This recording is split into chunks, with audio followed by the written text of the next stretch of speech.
이제 겨울비가 내리고 이제 추운 겨울이 시작되는 것 같습니다. 요즘 겨울에 보면 스케이트를 잘 타지 않죠.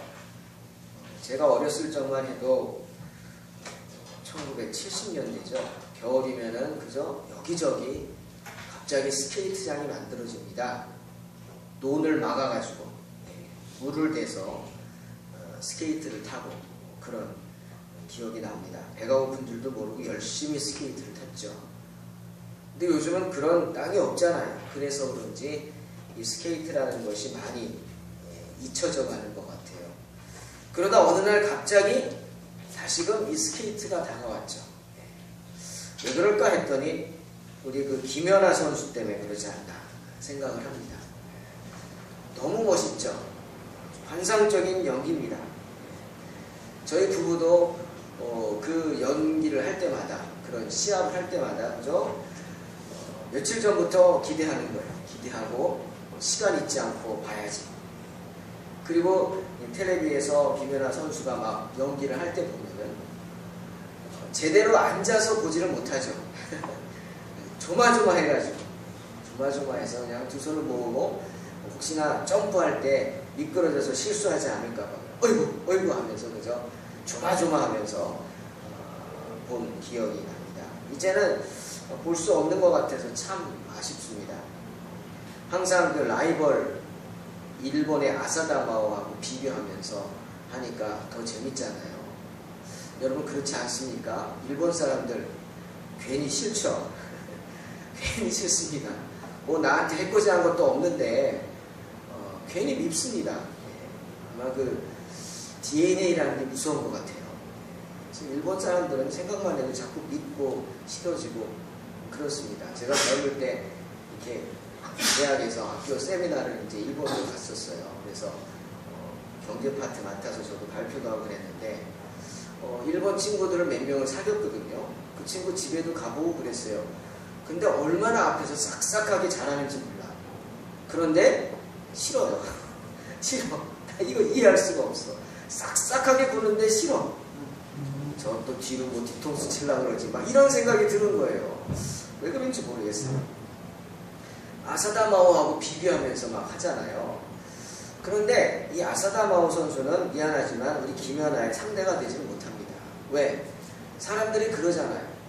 나는 처음에 그게 무슨 소리인지 몰랐어요. 아사다마오는 두부 멘탈이다. 그래요. 두부 멘탈이 뭔가 해서 멘탈이 뭡니까? 이 뭐라 그러죠? 이 자신감, 정신 상태죠.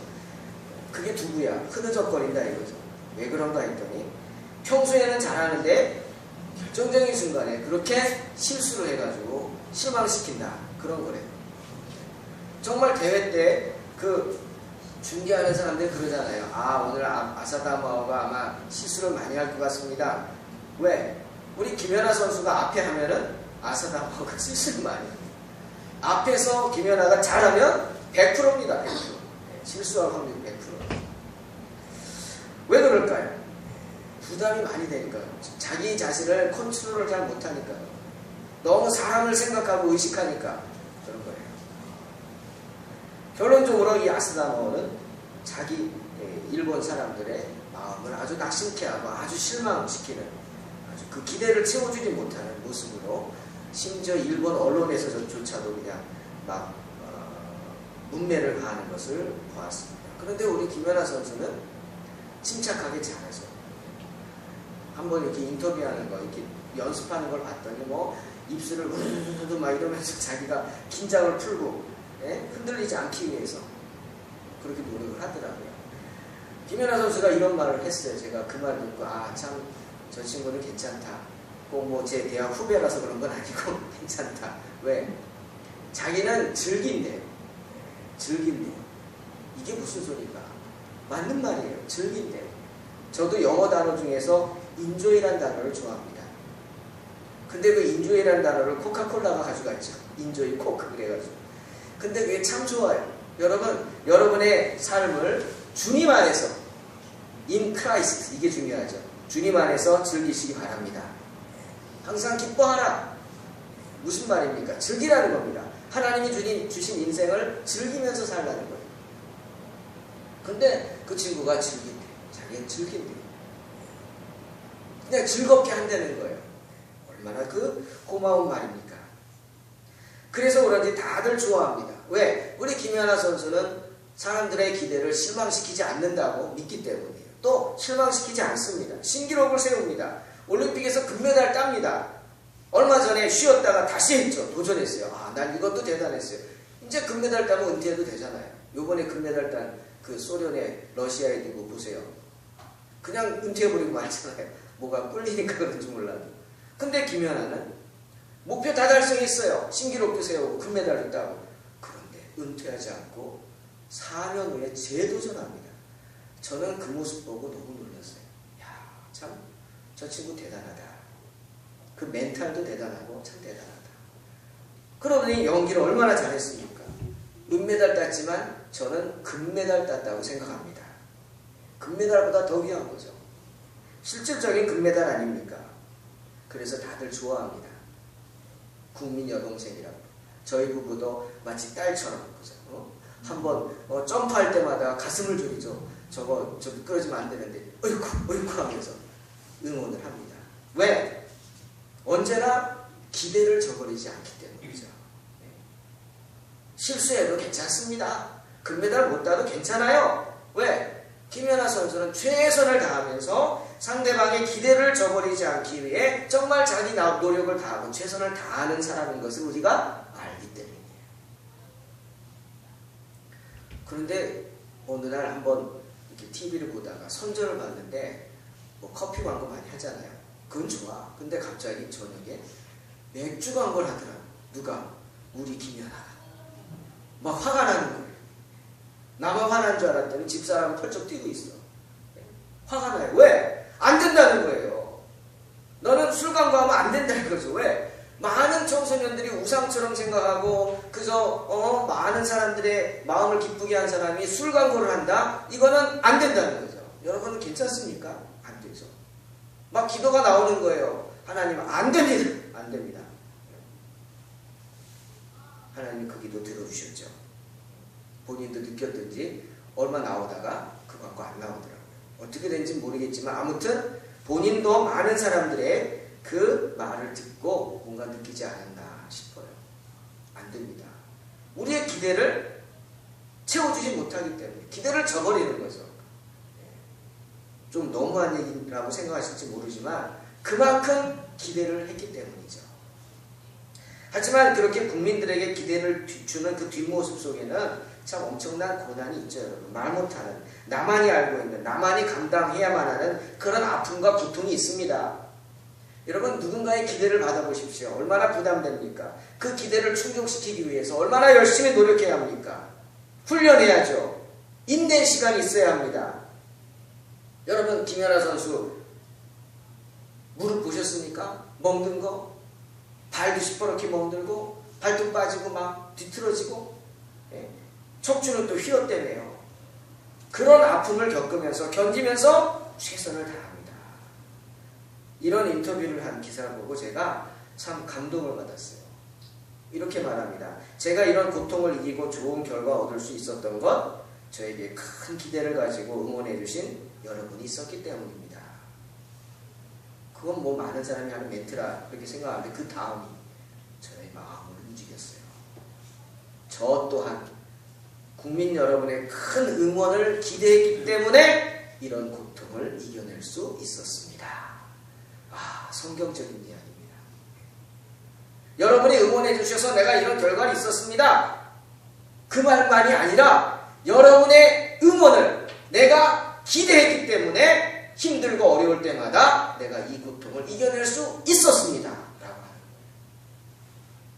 상대방의 기대를 알기 때문에 그 기대를 내가 충족시켜야지 하는 마음으로 그 고통을 이겨내고 그것이 힘이 돼서 나로 하여금 이 자리에 설 수 있게 했다는 겁니다. 여러분 누군가의 기대를 저버리지 않기 위해서는 내 자신에게 이런 고통을 이겨내는 인내의 시간이 필요합니다. 또 누군가를 기대하는 믿음을 갖기 위해서 어떻게 해야 돼요? 그 믿음을 빼앗기지 않기 위해서 어떤 유혹과 핍박과 환난이 있어도 이겨내야 합니다. 저는 이 이야기를 들으면서 주님을 생각해 봤어요. 주님 뭐라 그랬어요? 인자가 온 것은 섬김을 받으려 함이 아니요 도리어 섬기려 하고 자기 목숨을 많은 사람의 대속물로 주려 합니다. 분명히 말씀하셨어요. 예수님이 이 땅에 오신 이유는 뭐냐? 십자가를 지기 위해서요.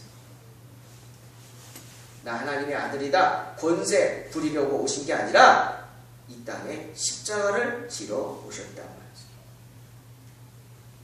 저와 여러분을 구원하기 위해서, 저와 여러분이 고통받을 때마다, 아플 때마다, 힘들 때마다 주님 외칠 때 그 기대를 충족시키 주기 위해서 주님은 십자가를 지셨습니다. 주님을 향한 우리의 기대를 빼앗기지 않기 위해서 주님은 말없이 그 모진 십자가의 고통을 감당하셨다는 말씀이죠. 그 주님께서 우리에게 누가복음 9장 23절에서 이렇게 말씀하십니다. 아무든지 나를 따라오려거든 자기를 부인하고 자기 십자가를 지고 나를 쫓을 것이니라. 여러분 명심하십시오. 주님의 말씀입니다. 주님을 따라오려면 주님 어디 가셨어요? 천국 가셨죠? 여러분 주님 따라가시기 바랍니다. 천국 가야죠. 주님을 따라가기 위해서는 어떻게 해야 돼요? 첫째, 자기를 부인하고. 자기를 부인한다는 게 뭡니까? 내 마음대로 살지 말라는 거예요. 오직 이 세상에 어떻게 살아야 돼요? 하나님의 영광을 위해서 살라는 거죠. 아침에 일부 때 국제부 아이들이 왔어요. 그래서 말씀하면서 저는 보통 원고 설교하는데 원고에 없는 얘기가 막 나와요. 일부 때는. 그 아이들만 보면 막 그냥 뭐가 막 솟구치는 거야. 그래서 그랬어요. 너네들 고3은 안 왔어요. 방학기 때요. 고1, 고2. 너희들 인생의 목적이 뭐냐? 공부 열심히 하는 거지. 인조이 얘기했어요. 너희들 이 세상에서 가장 쉬운 게 뭔지 아니? 그랬더니 뭐 꾸물꾸물 대면서 공부야. 그랬더니 웃더라고요. 너희들 이 세상에서 가장 쉬운 게 공부야. 책상에 앉아서 너희들의 세계를 누릴 수 있는 게 공부야. 너희들 시험 싫대요. 시험을 즐겨라 그랬어요. 제가. 저 목사 무슨 말 하나 할 거예요. 아니 시험을 즐기라고. 어차피 보기 싫다고 안 보는 거 아니잖아. 이렇게 보면은 모의고사 볼 때는 다 잘 보는데 실제 시험 보면은 그냥 성적이 안 나오는 아이들이 있어요. 왜 그럴까요? 너무 부담되기 때문에. 그저 똑같이 즐기라. 즐겨. 나이 들면은 공부하고 싶어도 못한다고 그랬어요. 1시간만 책 봐요. 갑자기 앞이 깜깜해지죠, 여러분. 노안이 오면 깜깜해져. 어지럽고 머리 아프고. 할 수 있을 때 하는 거라. 즐기라. 그 말을 이해할지 모르겠지만 아무튼 나에게 맡겨주신 것을 즐기고 그리고 또 하나 중요한 건 너희들 평생을 하나님을 바라보고 살라고 했어요. 잘 살아라. 너희들은 많이 잘 살아서 한 90세까지는 살겠지. 그 다음은 어떡할 거냐? 90세 이상 살면은 그 다음은 어떡할 거냐고. 죽으면 그 다음에 영생을 얻으려면 어떻게 하냐고. 영생을 얻는 사람답게 살아야지. 그러려면 어떻게 해야 돼요? 오늘 말씀처럼 자기를 부인해야 돼요. 연봉 많이 주는데 가려고 하지 말고 하나님을 기쁘시게 하는데 가라고 그랬어요. 취직 알아볼 때도 정말 그곳이 어떤 곳인지 무슨 일을 하는지 그런데 관심도 없이 그저 돈만 많이 주는데 가려고 하지 말고 내가 가는 곳에서 어떤 일을 하고 이곳에서 내가 일함으로 내가 하나님께 어떤 영광을 돌릴 수 있을지, 사람들이 나를 손가락질할지 아니면 나를 칭찬할지. 왜? 내 뒤에는 항상 주님이 계시니까. 그걸 생각하면서 살아야 돼. 그게 자기를 부인하는 삶이야. 그리고 또 하나, 날마다 제 십자가를 지라 그랬어요. 십자가를 지라. 여러분, 우리에게 맡겨진 십자가가 뭡니까? 분명히 하나님은 우리에게 맡겨진 십자가가 있다고 했어요. 그 십자가를 져야지 우리를 기대하고 계시는 주님을 실망시켜드리지 않습니다. 여러분 아십니까? 예수님의 제자 12명, 가룟 유다 빼고 사도 요한 빼고 다 순교했어요. 심지어 마지막에 유다 대신 뽑힌 마띠아까지도 순교했어요. 베드로는 로마에서 십자가에 거꾸로 달려 순교했고요. 안드레는 그리스에서 역시 X자형 십자가에 달려 순교했고요. 심지어 의심 많은 도마도 인도에서 창에 찔려 순교했어요. 그리고 유다 대신 뽑힌 마띠아도 예루살렘에서 십자가에 달려서 아주 처참하게 달려있는 상태에서 돌팔매질까지 당하고, 그리고 순교한 후에도 목이 잘리는 참수를 당해서 처참한 모습으로 마띠아는 순교했어요. 많은 믿음의 조상들이, 많은 사람들이 주님을 향한 자신의 믿음을 지키다가 맞서 싸우다가, 세상에 맞서 싸우다가 순교했어요. 그럼 저와 여러분도 순교해야 되는 줄로 믿습니다. 아멘이 덜 나오죠. 전 아멘 안 했습니다. 어떻게 순교하나 막 겁내잖아요. 막상 하라고 그러면 할 수 있을까? 근데 걱정할 건 없습니다. 왜? 주님 분명히 고린도전서 10장에서 그랬어요. 감당할 시험밖에는 너희에게 주시지 않는다. 내가 할 수 있으면 하게 되는 것이고, 그렇게 못하면 하나님이 피할 길을 주셔요. 걱정할 거 없어요. 저 예수 못 믿습니다. 왜요? 순교하라 그럴까봐 못 갑니다. 그런 말 하실 필요가 없다는 거죠. 아무나 할 수 있는 건 아닙니다. 하지만 우리가 할 수 있는 거 있습니다. 뭡니까? 자기 십자가 지는 거예요. 우리를 주님으로부터 멀어지게 하는 것들, 우리의 믿음을 뒤흔들어 놓는 세상 유혹에 맞서서 싸울 수 있습니다. 아멘? 그게 우리의 십자가예요. 맞서 싸워서 주님을 배신하지 않고, 자기 욕심대로 살지 않고, 하나님을 두려워하며 살지 않고, 당당하게 하나님의 자녀로서 이 세상에 나아갈 수 있도록 우리 자신의 믿음을 지킬 수 있는 그런 십자가, 그것은 져야 한다는 겁니다. 비록 힘들고 어려울지라도 순교하는 것만 하겠습니까? 그런 생각으로 맞서 싸워서 당당하게 버텨나가야 합니다. 히브리서 12장 4절에서 히브리 기자가 그랬죠. 너희가 죄와 싸우고 있지만 아직 피 흘리기까지는 싸우지 않았다. 책망하죠. 하나님의 말씀을 잊고 있다. 책망합니다. 너희가 겉으로는 내가 죄와 싸우고 있습니다. 믿음을 지키기 위해서 얼마나 힘든 줄 압니까? 이렇게 말하지만 아니라는 거죠. 싸우는 것 같지만 피 흘리기까지는 대항하지 않았다 이거죠. 왜? 말씀이 육신이 되지 못했기 때문에. 하나님의 말씀을 잊고 있기 때문이다. 머리로만 하나님의 말씀을 알고 가슴으로 느끼지 못하기 때문이죠. 싸워야 합니다. 맞서서 우리의 믿음을 뒤흔들어 놓는, 우리의 신앙을 빼앗으려고 하는, 우리로 낙심케 하는, 우리로 쓰러지게 만드는 그런 세상 유혹과 맞서 싸워야 합니다. 그것이 우리의 십자가입니다. 그러기 위해서 우리가 어떻게 합니까? 주님을 기대해야 합니다. 주님을 기대하십시오. 그리고 기도하십시오. 그리고 하나님의 뜻이 이루어질 때까지 인내로 기다려야 합니다. 그러면 우리에게 놀라운 기적이 일어나게 될 줄로 믿습니다. 여러분 여기 한번 읽어볼까요? 시작. 기대하면서 기도하며 기다리면 기적이 일어납니다. 할렐루야. 우리가 하나님의 능력을 기대하면서 기도하며 기다리면 반드시 저와 여러분의 삶 속에 주님의 기적이 일어나게 되는 줄로 믿습니다. 기대해야 합니다. 하지만 우리들이 사람을 기대하면 안 되겠죠. 사람은 우리를 낙심케 합니다. 심지어 자녀들도 우리를 낙심케 하지 않습니까? 사람을 기대하면 안 됩니다. 왜 사람을 기대합니까? 사람을 의지하려고 하기 때문에 기대하는 거죠. 여러분, 사람은 의지의 대상이 아닙니다. 오직 우리가 의지할 분은 주님밖에 없죠. 저는 성경을 보면서 솔로몬이라는 사람을 생각해 봤어요. 지혜의 왕이다. 이 세상에서 가장 지혜로운 사람이 누구냐? 그러면 아마 많은 사람이 솔로몬이다. 뭐 이렇게 말할 거예요. 정말 지혜로운 사람이었죠.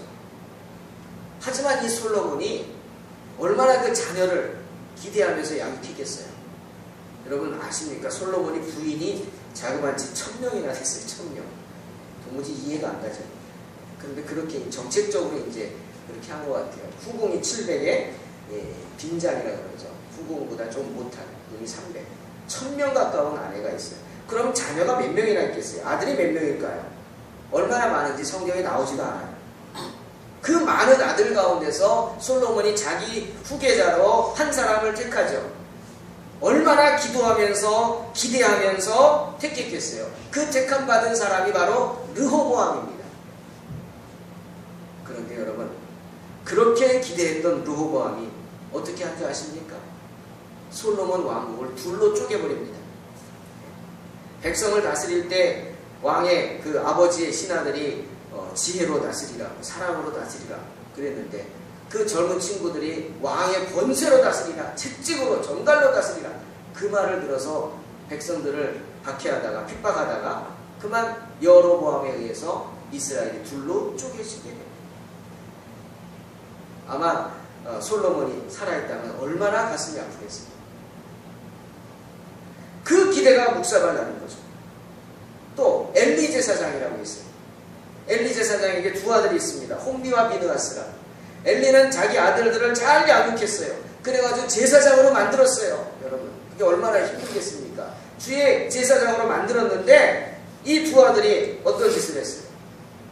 하나님의 성전의 재물을 도둑질하고 성전에서 수종드는 여인들과 나쁜 짓하고 그러다가 하나님이 참다 못해서 벼락을 내리셨어요.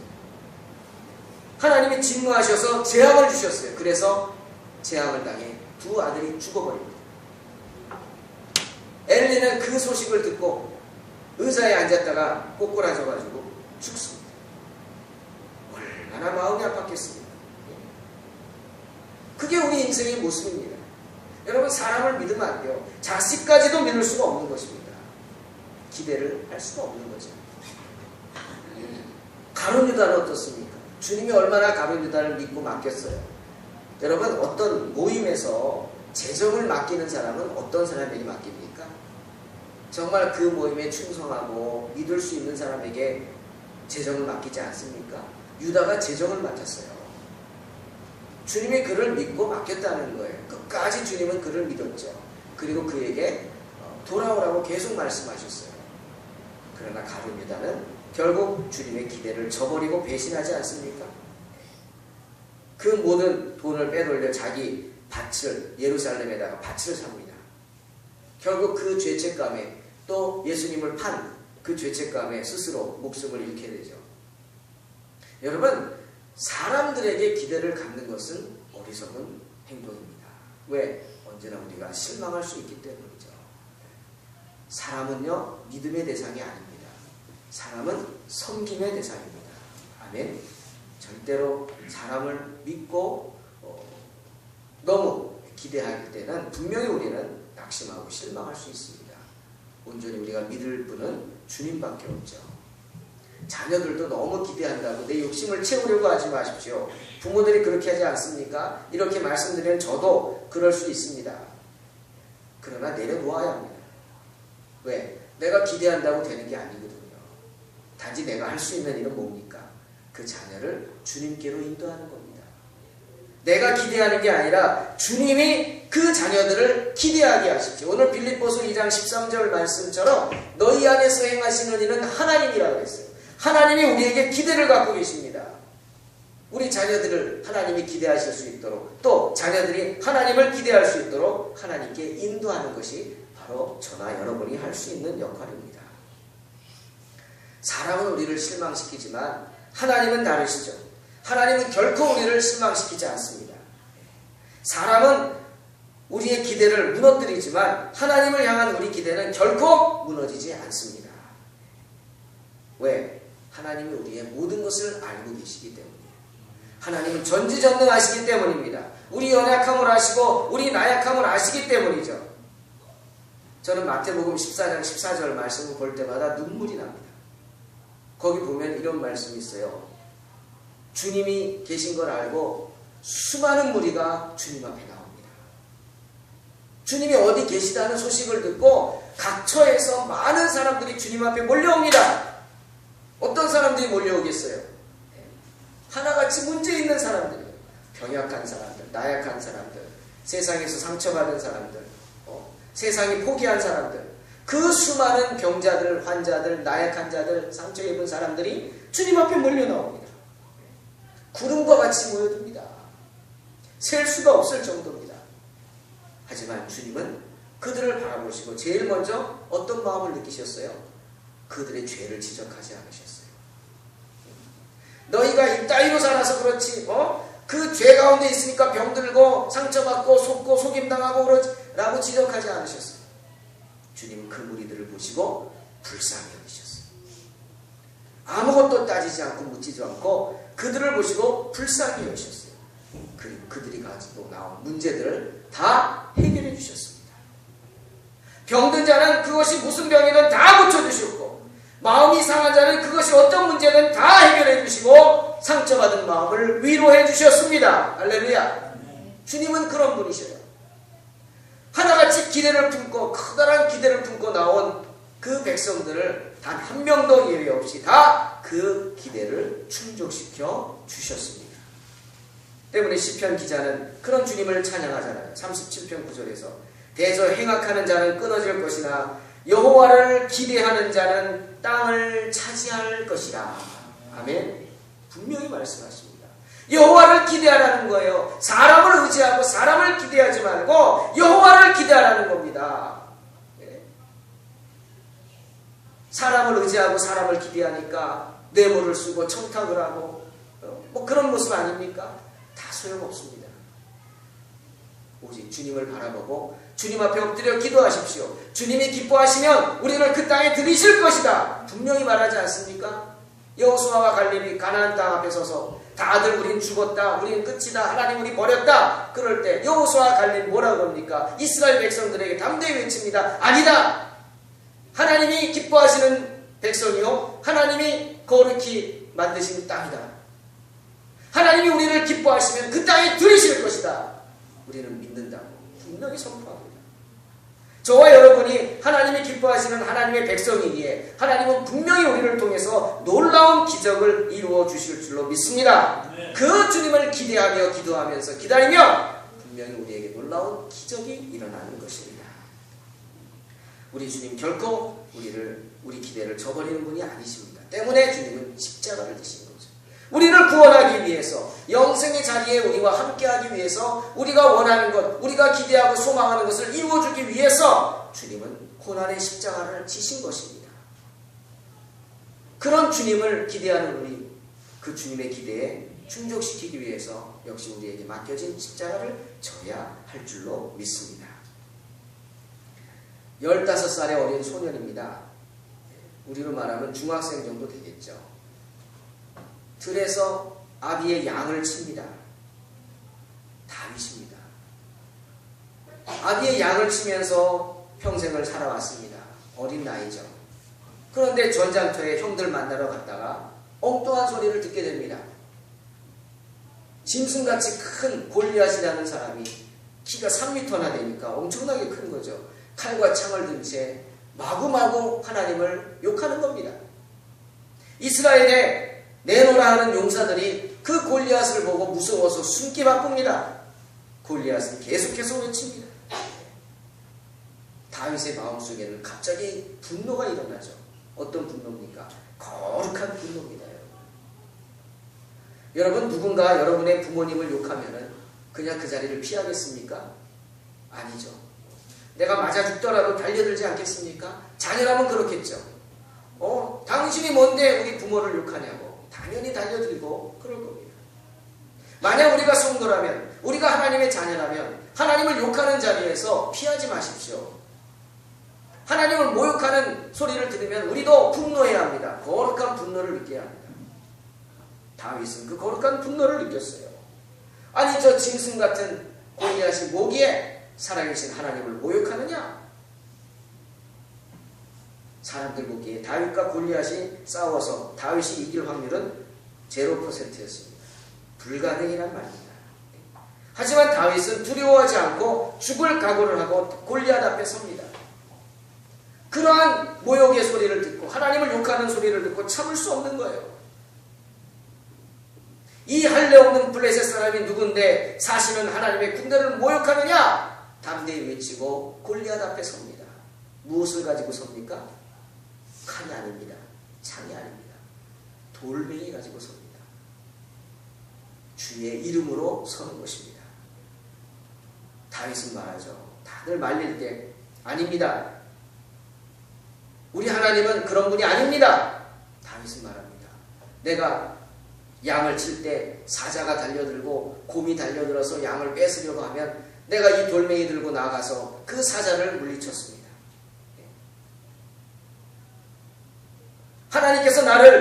사자의 이빨에서, 무서운 곰의 이빨에서 나를 지켜주셨습니다.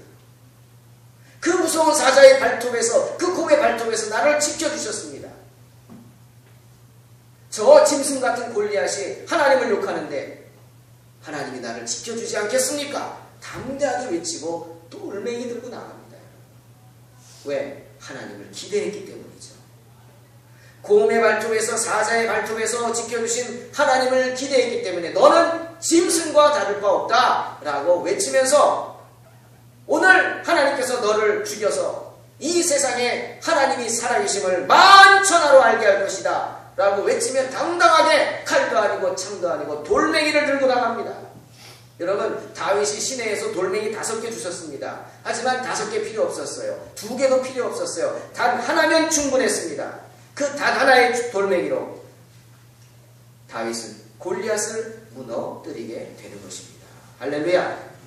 여러분, 하나님을 기대하면 다윗과 같은 놀라운 역사를 이룰 줄로 믿습니다. 다윗의 하나님이 바로 저와 여러분의 하나님인 줄로 믿습니다. 오늘부터 대림절이 시작됩니다. 대림절은 뭡니까? 이 땅에 육신을 입고 오신 아기 예수님을 기다리는 절기입니다. 기대하면서 기다리는 거죠. 겸손하게 말 구유에 오신 예수님, 우리를 구원하기 위해 낮고 천한 이 땅에 오신 아기 예수님을 기다리면서 그분에게 소망을 품고 기대하는 기간이 바로 대림절입니다. 빌립보서 2장 13절, 너희 안에서 행하시는 이는 하나님이시니 자기의 기쁘신 뜻을 위하여 너희에게 소원을 두고 행하게 하신다. 주님 분명히 말씀하십니다. 우리 가운데 소망을 두고 계신 분은 누구세요? 하나님이십니다. 우리 가운데 큰 일을 이루기 위해서 준비하고 차근차근 그 역사를 이루어가는 분은 바로 하나님이십니다. 그 하나님을 만나야 합니다. 그 하나님을 만나게 해야 합니다. 그래서 하나님께서 우리에게 기대를 품고 우리 또한 주님께 기대를 품게 해야 되는 것입니다. 사랑하는 성도 여러분, 칼도 필요 없습니다. 창도 필요 없습니다. 인생의 골리앗 앞에 두려워하지 마십시오. 돌멩이만 있으면 됩니다. 아니, 주님의 이름으로만 나아가면 됩니다. 2개도 3개도 아닌 단 1개만 있으면 되는 줄로 믿습니다. 기대하면서 기도하며 기다리면 반드시 우리의 삶 속에 기적이 일어날 줄로 믿습니다. 골리앗을 향해 돌멩이를 들고 나갔던 다윗처럼 믿음의 돌멩이를 들고 여러분의 인생 가운데 담대히 나아가시기 바랍니다. 역대하 20장 20절에 주님 말씀하십니다. 너희는 너희 여호와 하나님을 신뢰하라. 그리하면 견고히 서리라. 그 선지자를 신뢰하라. 그리하면 형통할 것이라 말씀하십니다. 임마누엘, 주께서 함께 하십니다.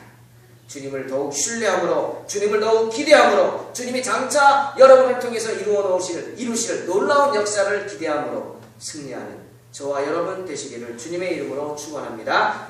기도하겠습니다. 하나님 감사합니다. 오늘도 큰 기대를 품고 주님 앞에 나오게 하시고 말씀 속에 소망을 얻고 주님을 기대하게 하시니 감사합니다. 우리에게 필요한 십자가, 우리가 져야만 하는 십자가, 내 십자가를 잘 감당해서 하나님께 칭찬 듣는 사람들이 되게 하여 주시옵소서. 기대하게 하소서. 기도하게 하시고 기다리게 하소서. 반드시 우리의 삶 속에 놀라운 기적이 일어날 줄로 믿습니다. 이런 은혜를 체험하는 성도들 되게 축복하여 주시고 우리 성도들의 삶을 지켜주시며 그 인생을 주관하여 주시고 우리 자녀들을 하나님 앞에 인도하며 우리 자녀들이 하나님께 큰 기대를 품고 나아갈 수 있게 축복하여 주시옵소서. 감사드리며 예수님의 이름으로 기도하옵나이다. 아멘.